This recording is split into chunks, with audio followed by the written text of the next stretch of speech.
சிவகங்கை மாவட்டம் மானாமதுரை அருகே வெள்ளிக்குறிச்சி கிராமத்தில் வள்ளி தெய்வானை உடனுரை முருகன் கோயில் உள்ளது. பிரசித்தி பெற்ற இக்கோயிலில் ஆடி கிருத்திகையொட்டி சுவாமிகளுக்கு பால், பன்னீர், சந்தனம், குங்குமம், திரவியம் உள்ளிட்ட 18 வகையான பொருட்களால் திருமஞ்சனம், அபிஷேகம் மற்றும் ஆராதனைகள் நடைபெற்றன.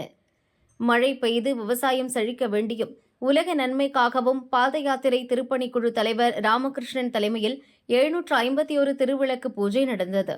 திரளான பக்தர்கள் கலந்து கொண்டனர். பெண் பக்தர்களுக்கு குத்துவிளக்கு, சேலை மற்றும் பிரசாதம் வழங்கப்பட்டது.